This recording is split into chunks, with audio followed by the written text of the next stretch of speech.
राम मंडळी, कसे आहात? आय होप तुम्ही सगळे मजेत असाल, मस्त असाल. चला तर मग आजचा दिवस आहे माझ्या मम्मीसोबत. किती छान वाटतं ना ज्यावेळेस आपण आपल्या आईसोबत कुठेतरी छान एकत्र वेळ घालवतो, कोणत्या तरी ठिकाणी जातो. मग ते ठिकाण कोणतंही असू दे, घराच्या बाहेर पडतो. आम्ही चाललो आहोत आता मुंबईला माझ्या छोट्या बहिणीकडे. खूप दिवसाचं ठरलं होतं जायचं भेटायला. असं काही स्पेसिफिक कारण नव्हतं, पण म्हटलं चला. पण त्यानिमित्तानं आम्हाला तिघींना एकत्र छान वाटलं. एकत्र आम्ही छान टाईम स्पेंड केला आणि आम्हाला तिकडे जाऊन थोडी शॉपिंग पण करायची होती. मग आता आमची मम्मीसोबत आहे, माझी बहीणसोबत आहे, त्याच्यामुळे आम्ही काय एका दुकानात जाऊ असं तुम्हाला वाटतं का? आता मी सगळं शूट करत बसले नाही. जिथं आम्ही फायनली कपडे घेतले तिथं शूट केलं मी फक्त. आणि तुम्हाला तर मला असं वाटतं की खरंच खूप जी व्हरायटी आहे ना, तर तिकडे खरंच छान भेटते. आणि ऑफिसमध्ये वगैरे जायला मला कपडे लागतात म्हणून घेतले. हे बघा, ही आमची आवडी किती छान. मी तिच्यासोबत टाईम स्पेंड केला, तिलाही छान वाटलं. मावशी आली, खूप मजा केली. त्याच्यानंतर आम्ही निघलो. आता बसमध्ये पण मी बसले. आता मम्मीला थोडंसं ट्रेनमध्ये मला बसवायचं होतं म्हणून ट्रेनमध्ये पण बसलो. ट्रेनमध्ये किती छान वाटतं ना. प्रवास अगदी सोपा होतो मुंबईचा.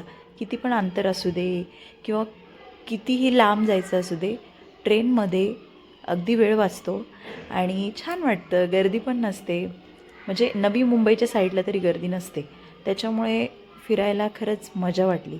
आणि आईसोबत असल्यावर मग काय विचारायलाच नको. तुम्हीसुद्धा तुमच्या आईसोबत किंवा तुमच्या घरच्यांसोबत असा निवांत वेळ काढत जा, निवांत प्रवास करत जा. कारण छान वाटतं आपल्याला.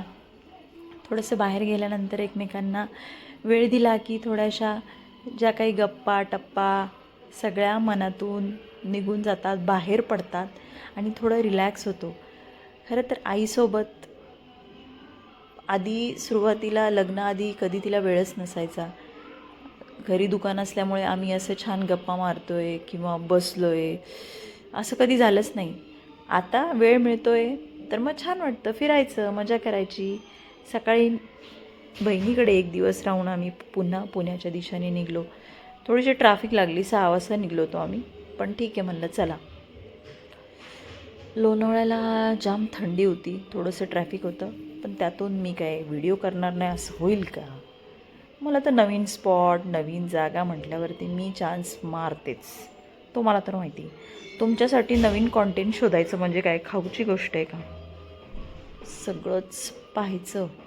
नवीन काय तुम्हाला देता येईल, नवीन काहीतरी तुम्हाला तुमच्यासोबत गप्पा मारता येईल, त्याच्यासाठी तर नवीन कॉन्टेंट पाहिजे नसतं माझ्याकडे.